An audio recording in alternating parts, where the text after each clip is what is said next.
Last video I talked about the worst albums of 2017 in rock, metal, and alternative. This time we talk about what's actually important. These are the top 10 best albums of 2017.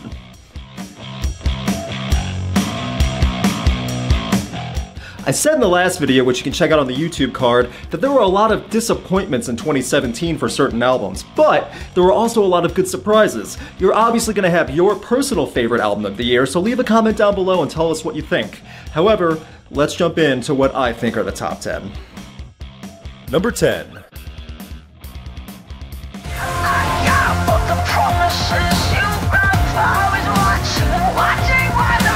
I get that right off the bat that this will be a controversial one for some people because there are a lot of rock and metal fans who are polarized by in this moment, and that's not even including their own fan base. But hearing Ritual, taking in the theme, and hearing the rhythm get wild from song to song, and Maria Brink at some of her best singing to date, it all adds up to a great listening experience.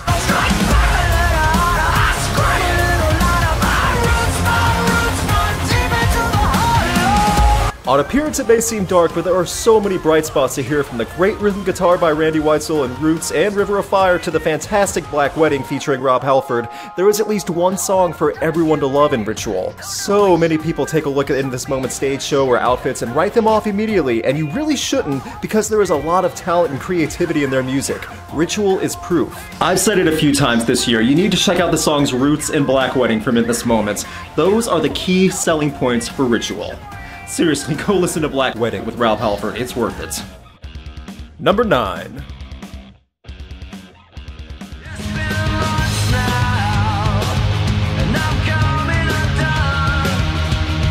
I truly feel Frank Carter and the Rattlesnakes do not get enough credit. Anyone that has seen them live swear by them now, but it's the music on Modern Ruin that won me over. I was introduced to the band with the song Lullaby, and after that, I knew Frank Carter's new run was something I could get into.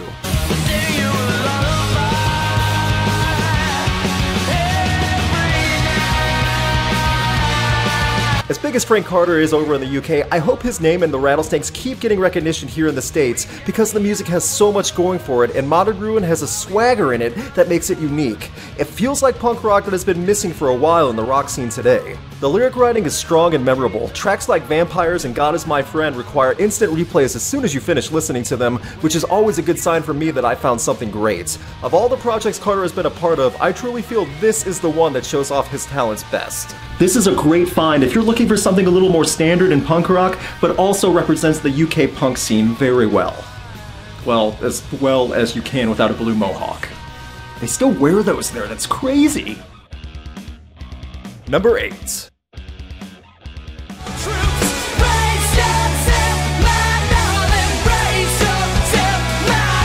Before 2016, if you would have told me that At the Drive-In was coming back, I would have replied very angrily to not get my hopes up. That is a sacred name and it's dead in the ground. Turns out I should have believed more, because in 2016 and now 2017 came what I thought I could only dream of.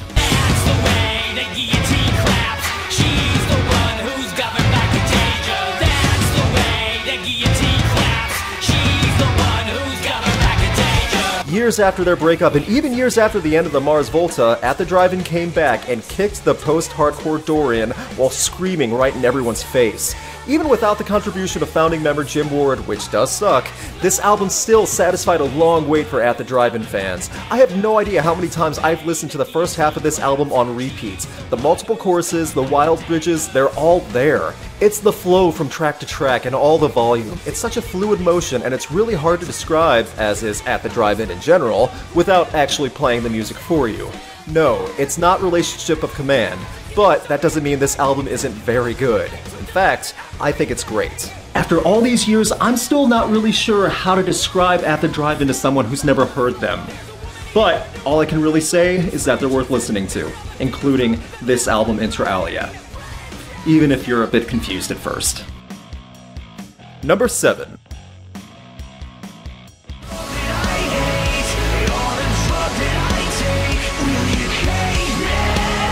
Back in January of this year was the anticipated follow-up to Starset's fantastic debut Transmissions. With the single Monster already being played all over radio, expectations were high.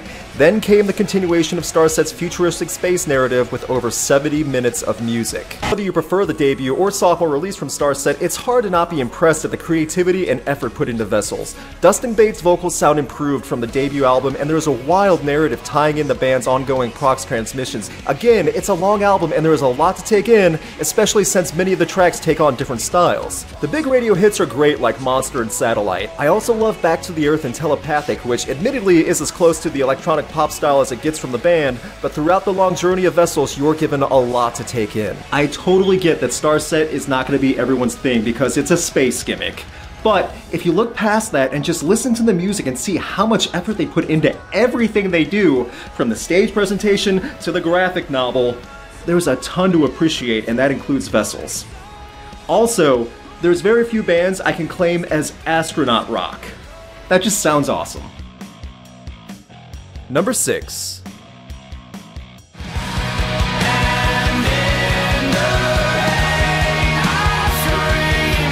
As far as albums that grew on me this year, UK's Creeper definitely fit that description. I was a few months late to the game with Creeper, but I had heard overwhelmingly positive reviews from just about everyone I knew.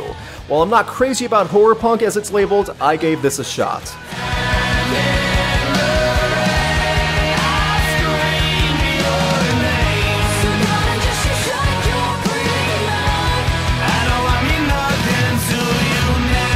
After hearing the album in full and then seeing them live on Warped Tour, I was hooked. Eternity in Your Arms grew on me with each listen, especially the first 4 tracks ending with Hiding with Boys. It's such a moving and powerful energy from this band that makes you want to sing along from the first time you even hear the music. What I also love about Creeper's debut is that they show off different sides of their talents. You hear a slow acoustic performance in Crickets with Hannah Greenwood singing, and the powerful vocals from Will Gould in Down Below, and the fantastic opening track Black Rain. That will sell you on why you should listen to this debut album, Eternity in Your Arms. Horror punk is usually not my thing at all, but Creeper really made a new fan out of me. Plus, it's British horror punk, so it sounds classier. Number 5.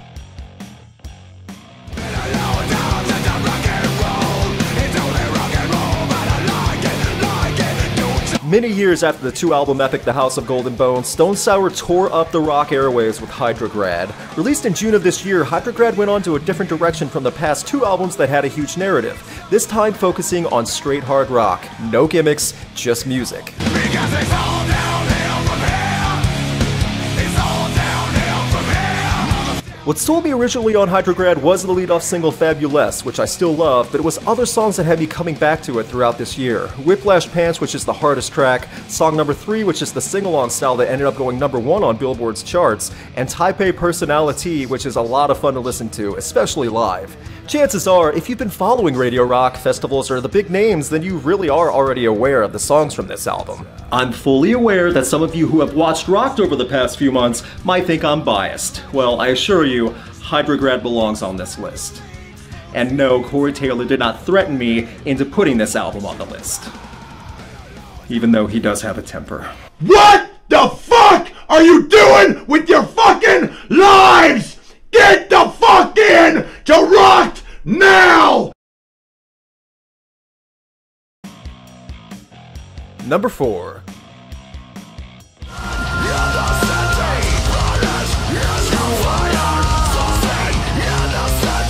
Before The Sin in the Sentence came out, I was already prepared to write it off. I like Trivium, but the previous 2 albums really didn't do much for me. I heard the song The Heart From Your Hate and thought it was fine, but I also thought it was an indicator of it being another similar album as their previous efforts. I was wrong and pleasantly surprised.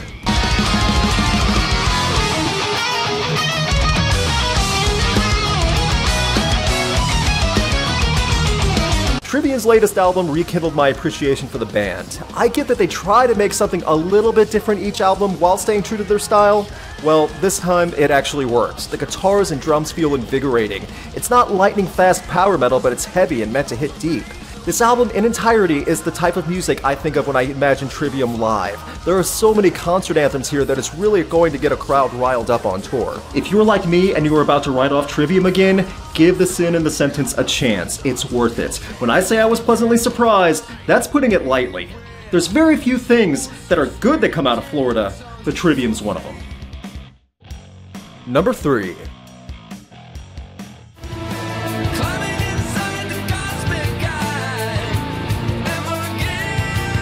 Every time I think I can't like Mastodon anymore, they do something else to impress me. This time they floored me with an entire album. I went into Emperor of Sand not being crazy about Show Yourself, the song, but wow was I blown away after hearing the entire album in full and being almost hypnotized with how fantastic it is, from the amazing guitar work to everyone's vocals.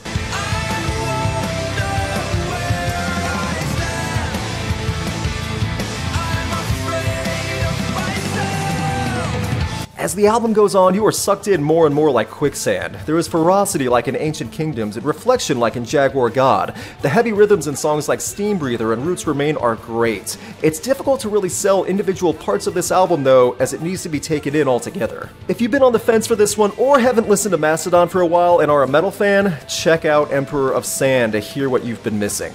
I would also like to point out that hearing these songs live is fantastic. Mastodon is able to perform these songs on record and on stage wonderfully. Also, when I saw them live, I got to see Troy Sanders play with his teeth. That's really not good for you. Don't do that. Number 2.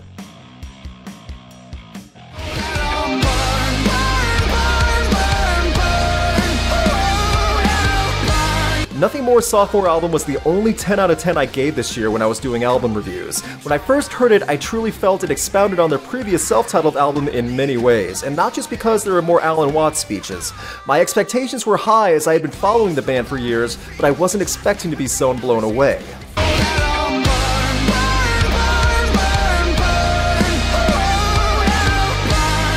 The album came out in September, and several songs are still getting radio play, including Go to War, Let 'Em Burn, Who We Are, and the fantastic album closer Fade In, Fade Out is even getting played regularly on Sirius XM Octane. You may love or hate the lyrics, or you may not care for the interludes, but as a complete album, this is a terrific listen to just see how good a band like Nothing More is. Nothing More is a band that really should be supported, and now after 3 Grammy nominations and living on the road this past year, touring constantly, I can honestly say the large fan base they've earned is going to continue to grow. So, even if you aren't really into lyrics that make you think a little more, the stories we tell ourselves is still worth checking out.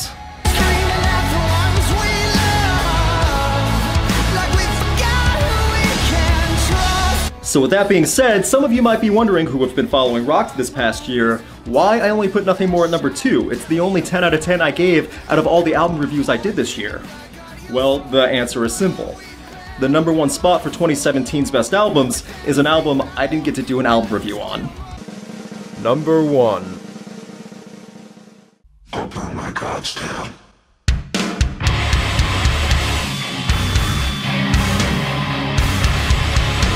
In January of this year came out a hardcore metal album from Pittsburgh's Code Orange. I overlooked it for months. It wasn't until I saw them live at Chicago Open Air where I became curious. Then I listened to some of the music on their album Forever.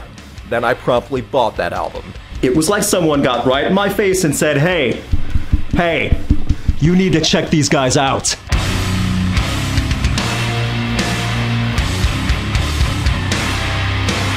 It hit me hard. From the opening title track, it just sucked me in. Watching it live and hearing it on the album sold me on this band. It's fierce and relentless. Whatever hype you've heard is earned. What I appreciate most, however, is the variety of styles while still having that much volume. Different band members taking the lead on vocals for different songs. The memorable hooks from Bleeding in the Blur to the song Ugly. The booming bass that will blow out your subs if you aren't careful. There's a lot to take in. One of my biggest regrets this year was not giving an album review on Forever back in January and not catching on to it sooner. Forever earned Best of the Year for 2017 in my eyes because it's just 36 minutes, but Code Orange gave a wild amount of variety while staying true to their style, as well as slapping everyone in the face while screaming, "We are the new loud band to follow. Shut your mouth and listen."